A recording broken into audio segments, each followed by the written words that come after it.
You know, I've been playing Halo for 23 years now, and sometimes I feel like I've seen it all.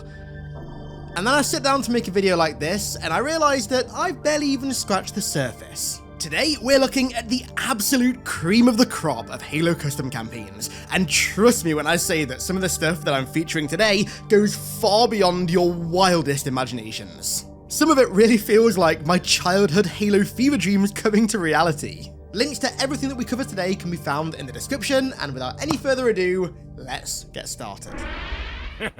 Always knew I'd be Captain Material. Okay, so let's start out by setting sail for the high seas with the most surreal Halo campaign ever.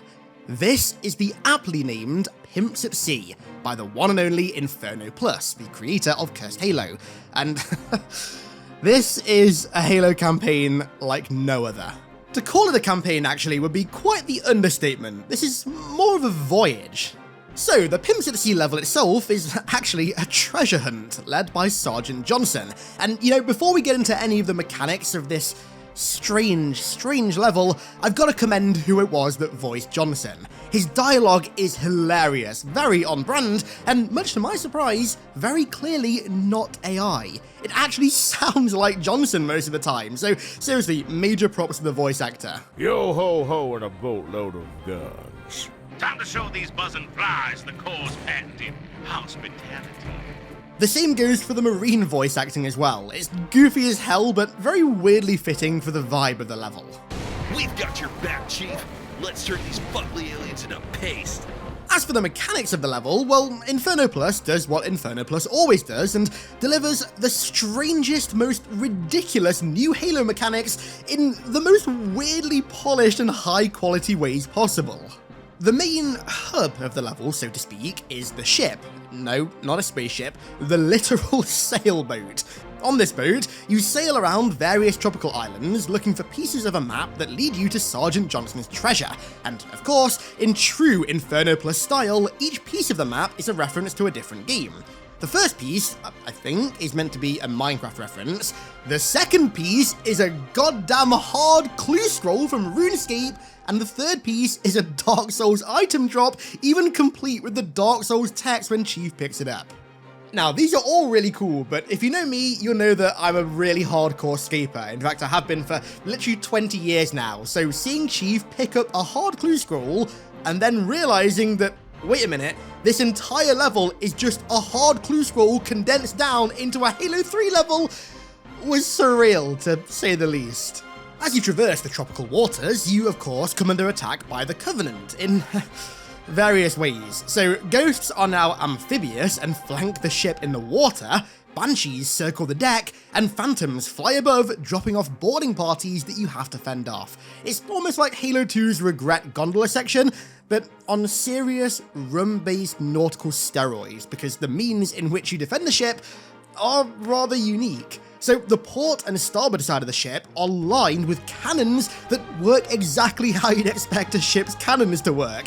And I gotta say, they're really satisfying, albeit realistically clunky to use.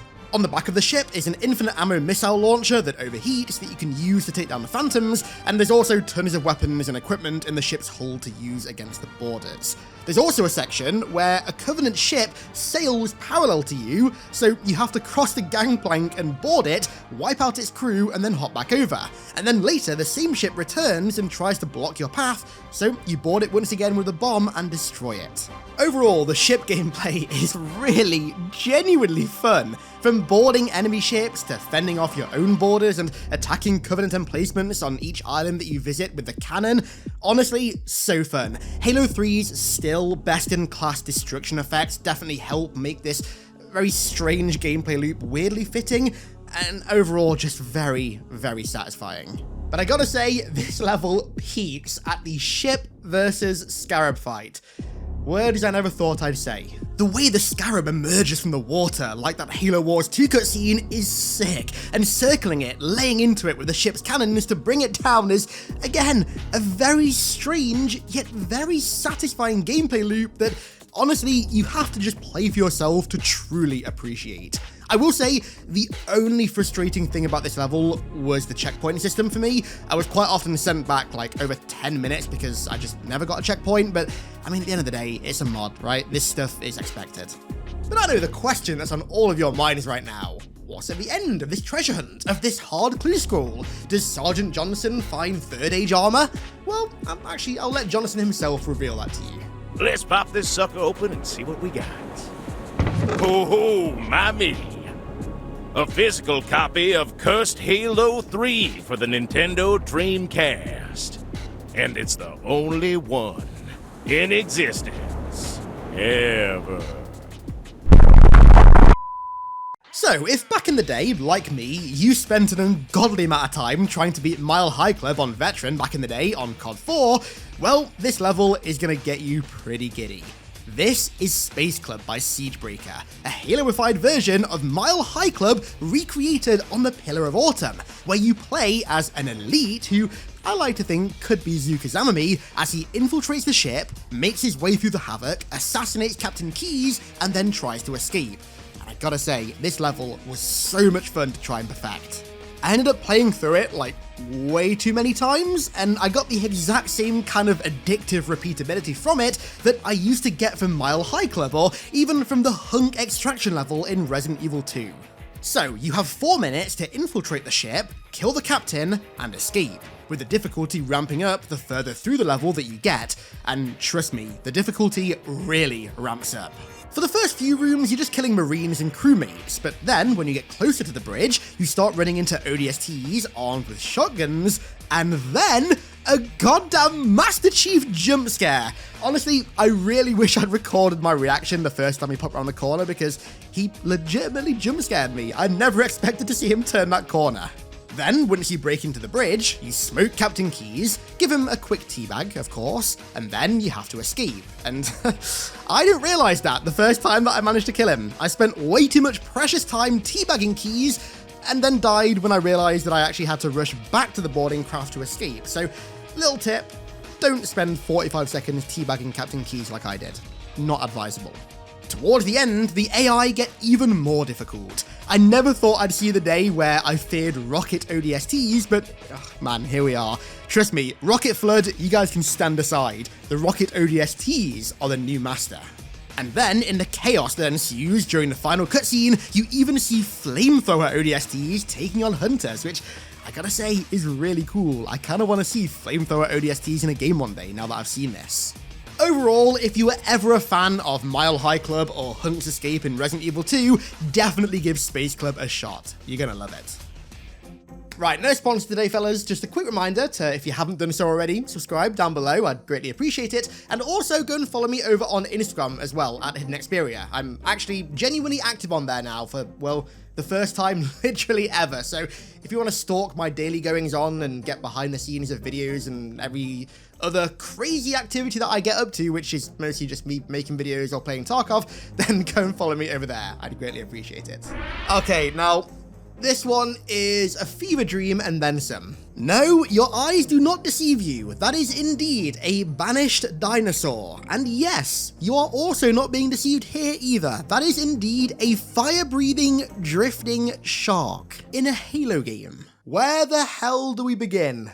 Well, this one is called Halo Xerographic Tranquility by Maglogo and Jordan is Great, and it's an entire campaign spanning multiple worlds, multiple factions, and multiple eras of the Halo universe that just feels like one big lucid dream. I think I played the levels out of order by accident, but from what I can gather, the levels begin during the initial outbreak of the Covenant War on Harvest and span all the way to the Banished era post-war. Now, okay, there's an elephant in the room with this mod that I was going to do like a little slow burn reveal for, but given the size of said elephant, I can't do that. Yes, there are dinosaurs in this Halo mod. Honestly, seeing them in the level's thumbnails on the workshop was what made me want to try this custom campaign out. And I gotta say, I was not disappointed. It was definitely worth it. Now, given that, of course, Halo has never had dinosaurs before, at least to the best of my knowledge, they aren't the most polished of enemies, but I'd be lying to myself if I said that fighting a group of dinos alongside the Covenant or the Banished isn't still a blast. There are even some sections where the Banished have weaponized the dinosaurs, sometimes taking the reins and riding them, firing plasma cannons attached to their backs, and other times where they've literally teamed the dinos and have just mounted missile pods, flamethrowers, and heavy plasma turrets on them and let them loose on you. I gotta say, fighting this dude in particular with missile pods gave me the greatest of flashbacks to the one, the only, Turok Evolution. Future Luke, roll the clip.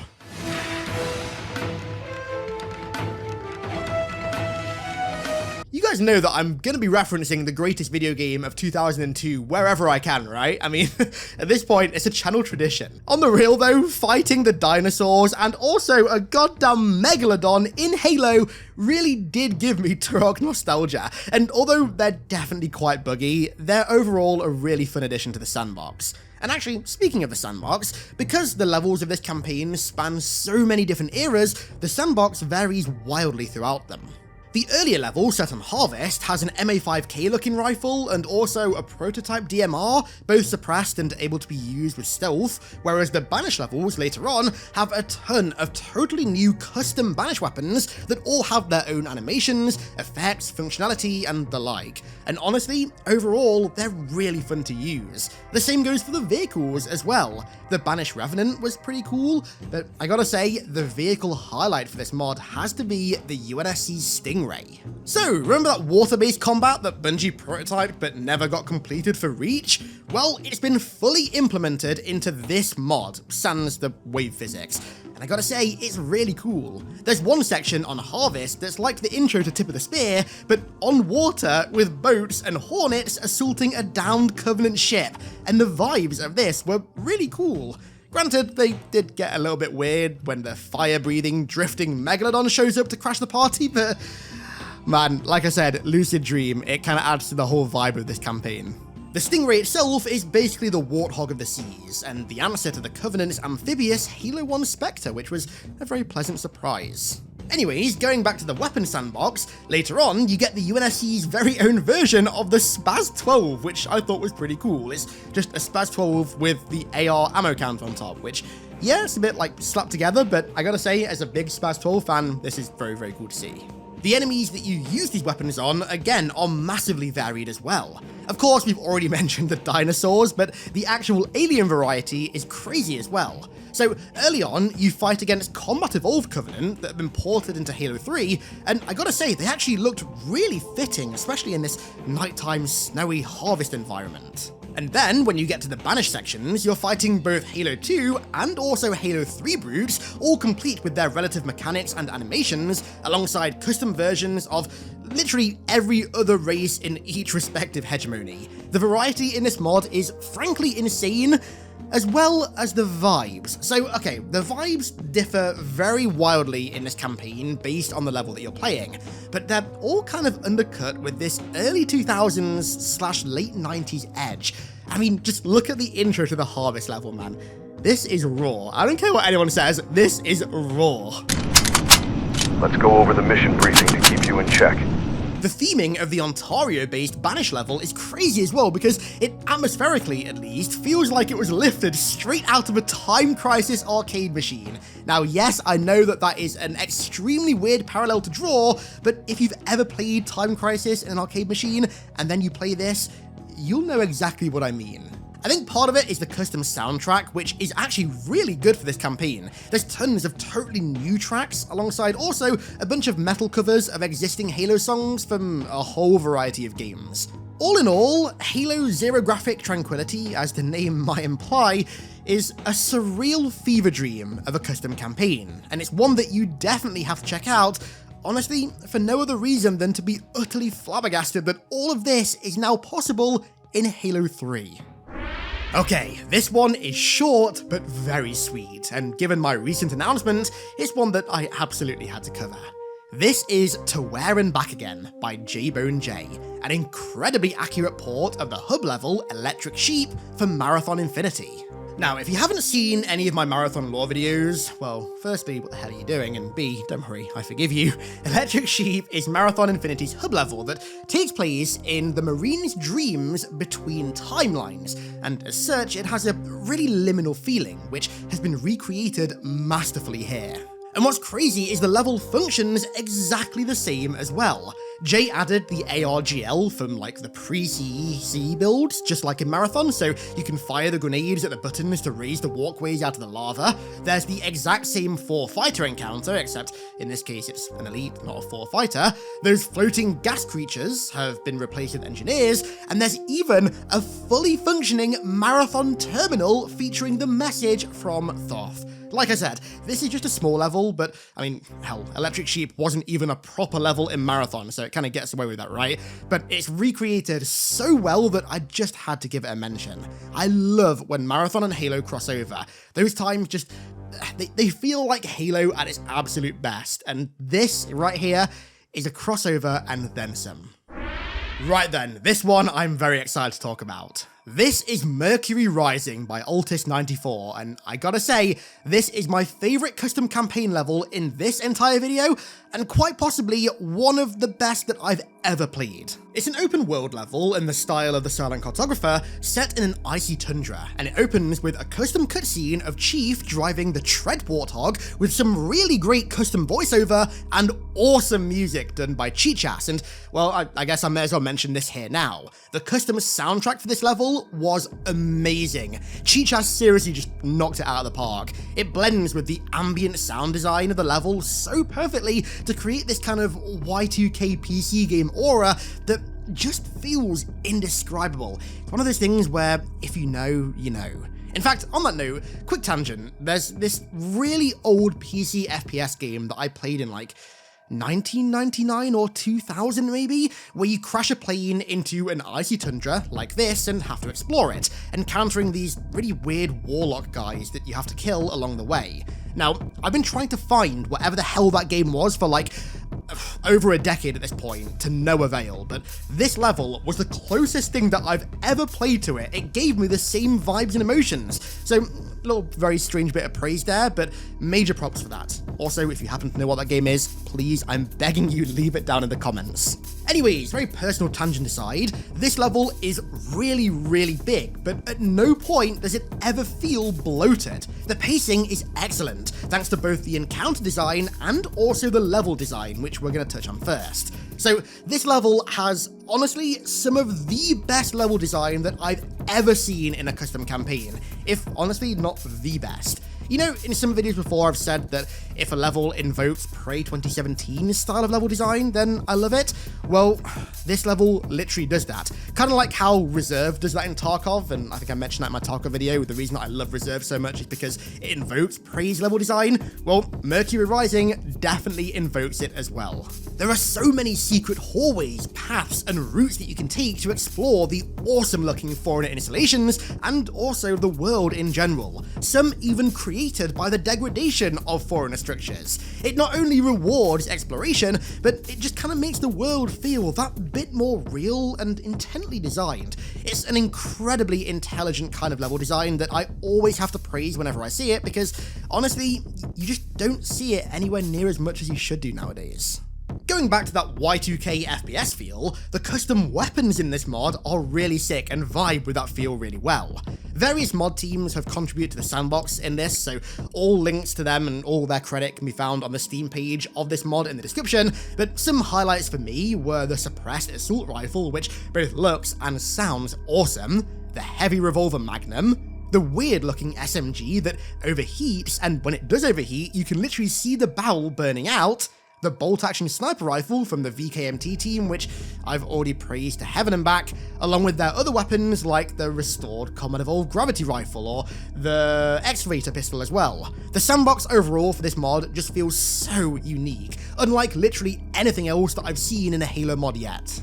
And this extends to the enemy sandbox as well, from returning special favourites like the Sharkoi and the Slugmen to, for the first time ever, the Thorax, which I gotta say were not the size that I expected them to be. And then also a load of entirely new Sentinels, custom regular Sentinels, Sentinel Walkers that scuttle across the ground, and a brand new type of flying Sentinel that honestly looks like a massive scorpion. These things look awesome. I mean, you guys know that I am a little bit of a Sentinel fanboy, so I love seeing their sandbox fleshed out, which Mercury Rising does on steroids. The allies are also really cool looking in this mod as well. Some of the Arctic Marine designs like the Commando and the Hooded Sniper just look so cool. One thing you'll notice though is that I just said allies a little bit weird there. So, when you progress through the level, you go through freeing prisoners and helping save Marines until you reach a chamber where you encounter their leader, who then betrays you and alongside his personal engineer acts as the level's boss fight. And then, once you kill him, all the Marines that you freed throughout the level, that you thought were your allies, turn on you because you killed their leader. So your retreat through the valley gets even more difficult after this. A four-way war breaks out between the Covenant, the Sentinels, the Marines, and yourself, all coming to a crescendo with a Falcon boss fight, which honestly I gotta say is not only a really cool idea in and of itself, but it felt oddly at place in Combat Evolved. Overall, Mercury Rising is a custom campaign that I honestly can't give enough credit to. It's one of the best custom Halo levels that I have ever played. I'd even honestly go as far as saying it's like top 3 off the top of my head at the very, very least. The vibe and the aura combined with the sandbox, the level design, the enemies, and just the overall structure are just chef's kiss. Huge props to Altis for this. Go and play it now, and also keep up to date with him because he's working on a sequel to it, which I'm very excited to try out. Okay, so this one is cursed, but in a really cool way. This is Five Nights with the Flood, an ODST New Mombasa flood-based recreation of Five Nights at Freddy's by Latchy Buzz, and you know what's funniest to me about this? Is how well it works. I mean, it is literally Five Nights at Freddy's, but recreated almost one-to-one within ODST, where you can control each individual camera in the city, close and open doors, and manage your power level to try and survive the night. It's even got a full-on story as well, with a custom intro call like the actual game at the start of each level. I don't know what the hell is going on, but the UNSC has us under 24-hour medical watch. They are not letting anyone go anywhere. And if that wasn't bad enough, those alien things, the elites, they are scared shitless. Now, I'm gonna be honest, the last time I played Five Nights at Freddy's was literally when it released in like 2013, maybe 2014. It was during the whole like Slenderman, low-budget indie game horror era of YouTube.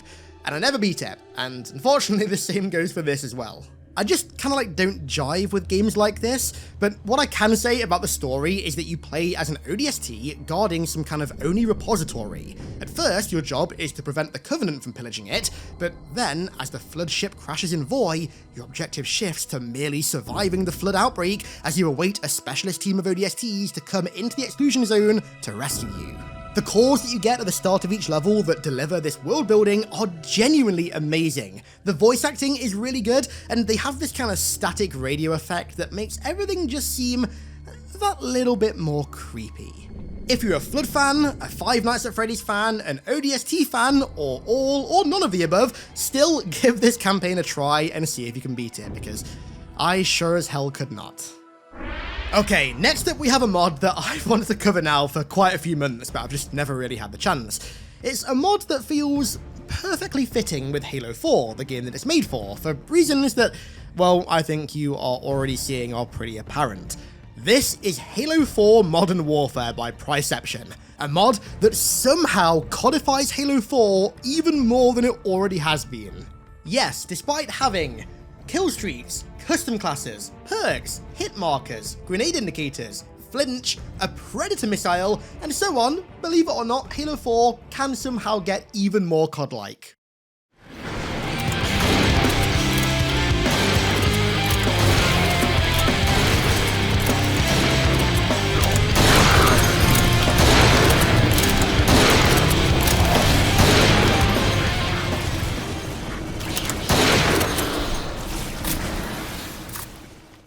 Now, this might seem like a bit of a gimmicky mention, but genuinely I can assure you that it's not. This mod deserves a place in this video. The quality of the weapon ports, like, legitimately shocked me. I know that Priception is already really good at porting COD assets to Halo because he was the one that ported the iconic ray gun and it looked incredible, but man, these Modern Warfare 2 weapons honestly just feel so at home in Halo, really weirdly so. The animations are literally one-to-one, even down to the ADS animations, and yes, they have actual COD ADS, not Halo Zoom, and yes, they also happen to work perfectly with it. Priception even ported the grenade throw animation and the knifing animation to replace melee. Honestly, this mod feels so authentic that it made my COD muscle memory kick in without even thinking. Like, I was constantly trying to prone or mantle because my fucking lizard brain up there just assumed that I was playing Call of Duty thanks to how accurately the weapons are ported. And speaking of the weapons, I used the 1911, the UMP, the M16A4, the Scar H, the Spaz 12, the RPG, the Intervention, and the Deagle, along with a bunch of variants of the UMP, the M16, and the Scar with different optics, just like in OG Modern Warfare 2. I think I managed to find all the weapons, but honestly, I wouldn't be surprised if I missed one or two here and there. I gotta say though, blasting Covenant away with a Spaz 12 or with the 2 World Wars God's Caliber pistol just, felt so right in all the wrong ways. All the weapons are just so satisfying to use. Honestly, at this point, I'm just waffling, so I've got more of an excuse to show off more footage of them in action, because if you can't play this mod for whatever reason, I at least want you to see how cool these weapons look and sound in Halo. And actually, that's another thing. The sounds are, again, one-to-one with their COD counterparts. I cannot tell you how ear-blessing it sounds to hear that iconic, classic Deagle sound in Halo. Truly, truly iconic. What a mod. I never thought I'd say this, but my god, using a Deagle in Halo just feels so right. Give this mod a shot. Okay, it's honorable mentions time. Firstly, I gotta give one to the dig site team. So at Halo Worlds a few weeks ago, the dig site team gave us a look at their official rebuild of the iconic, long-lost, kind of, Halo 2 E3 2003 demo. Rebuilt in full, even complete with Johnson's intro that was built to riff off Joe Staten back in the day. Now, I'll be covering this when it releases. I don't know when, but trust me, I can't wait to cover this. Keep an eye out for that. Also, whilst talking about dig site team and also mods in general, please 343, or I guess Halo Studios as it is now, bring Halo mods to Xbox. There is a huge demographic watching these videos and watching all the other mod videos that literally can't play them but would buy MCC and play MCC again on console if they could. You're missing out on a lot of revenue. Bring Halo mods to console.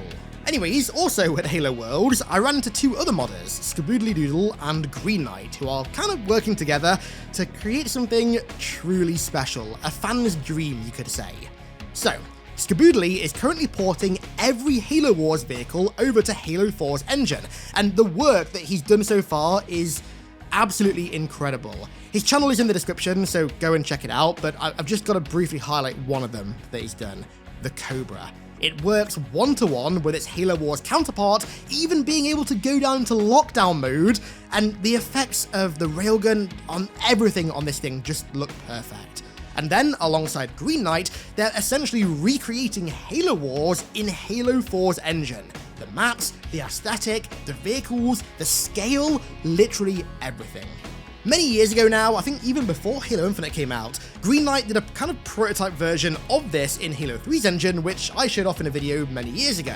And despite being, as he put it, not great, I still thought that mod was really cool. So I imagine that these two coming together to kind of recreate this mod with proper polish in Halo 4's engine that has far fewer restrictions than Halo 3's will yield something truly majestic. And finally, it's a little bit different, but I also met Abyssquick as well, who's the leader on the Battlefront Pack mod. So originally, he really accurately recreated a load of the maps, vehicles, weapons, modes, and also characters from the original Battlefront 2 in Halo 3, and that mod was amazing. But now, he's moved over to doing it in Halo Reach, and well, as you can see, the results are frankly astounding. The space battles in particular just I mean, they look developer quality, and then some. There's no way you can look at this and not think that this looks like it was made by a developer. Link to download his Halo 3 version is in the description, alongside the Battlefront Pack Twitter account where you can follow it to check out any developer updates for the Reach version of the mod, which I guarantee will be incredible. Okay, back to the regular list. Next up we have a really cool campaign level made for Halo 3 called the Golden City, made by Scorley. Now, the main reason that I wanted to highlight this level is because of the aesthetic that it's designed in. Scorley used that sandtrap, sandbox, ancient desert palette to great effect, and it made me realise that we've never even seen that aesthetic outside of those two maps. It kind of reminds me of the state that the Delta Halo aesthetic was in after Halo 2, where literally from Halo 2 up until Infinite, it existed solely in Halo 2. So I kind of hope 343, or again, I guess Halo Studios now, resurrect that aesthetic like they did for Delta Halo and do something new with it at some point. It kind of feels like a blend of that Halo 2 Delta Halo ruin aesthetic and also Halo Infinite's gilded, grand, silent auditorium aesthetic. I love it. But anyway, tangent aside, the ancient, cryptic, lost mystery that this palette invokes with its eroded rocks, glyphs, and vast structures create a vibe that I don't really think any other aesthetic in Halo rivals, and this level plays into that really well, especially towards the end. So once you've dealt with the Covenant in the desert sands and the structures outside, you begin to ascend this gigantic stone tower, and the interior design of the final two rooms in this tower really got me going. This vast atrium with gigantic pillars, an ominous ancient fog, and symbols in the rock that look reminiscent of certain contender-class AI. And then the final room, again laden with this same fog, so vast that you can barely even see the walls, like a walkway above the abyss. I love the design of these two rooms in particular. The encounters in this level are pretty fun as well, made even better by the rebalanced sandbox. Now, I'm not going to go into full detail about all these rebalances because frankly there are tons of them, they're all on the Steam page, but my personal favourite has to be the buffed Magnum. It's no secret that Halo 3's Magnum is arguably the most useless weapon in the history of Halo, possibly even gaming in general, but it's gotten a new lease of life here with increased damage, increased fire rate, and also increased range, and I gotta say, it is genuinely fun to use now. The Carbine also had its fire rate cap removed, with a slight reduction to its damage, and the Mauler has a higher range as well. Overall, I really did enjoy the sandbox of this level. Oh yeah, and speaking of the actual level itself, you basically have to rescue the Dawn from being stranded in the desert, which of course you manage to do at the end, but honestly, play this level solely for the aesthetic if anything. It'll make you really want the next mainline campaign to include that sandtrap aesthetic, and I mean, for good reason, it's so cryptic and mysterious. Right, finally today we have a short but very iconic one. Now, there isn't much to talk about with this one, but I just saw it when I was scrolling the Steam Workshop, and I had to include it for preservation's sake. So Much Pot ported the Halo CE demo from those old Xbox exhibition discs to MCC. Now, demo discs feel like such a relic of the early 2000s, back in the era where you couldn't just go to YouTube and watch gameplay of a game that you might want to buy. These things were such a staple of that era, and I think I can speak for anyone who was around in that era that we all have a lot of nostalgia for them, and Halo undoubtedly got so many new players thanks to the countless demo discs that it was featured on. And so to have that very niche build of Combat Evolved that was on those demos now playable in MCC is kind of like games preservation at its absolute peak. The only playable levels are Blood Gulch and Silent Cartographer, and as far as I can tell, they're almost exactly the same as the release build of the game, except from on Silent Cartographer, the friendly and enemy AI are a little bit more aggressive. But like I said, this mod isn't about any cool changes or any crazy new additional content, but rather it's about preserving arguably one of the most niche versions of Halo from an era in gaming that flat out just doesn't exist anymore in any way, shape or form. And for that, I think that this mod is really, really cool. And so, those are the custom Halo campaigns that you absolutely need to go and play. As I said at the start, links to download all of them can be found in the description. Don't forget to go and follow me over on Instagram if you haven't done so already, at HiddenXperia, and also don't forget to drop a sub as well if, again, you somehow haven't done so already. And so, with that said, let's round this one out there. I want to give a huge thank you to all of my amazing patrons for the continued support over there, as per usual. Thank you all so much, and thank you all so much for watching. I really do appreciate it. And I'll catch you all in the next one.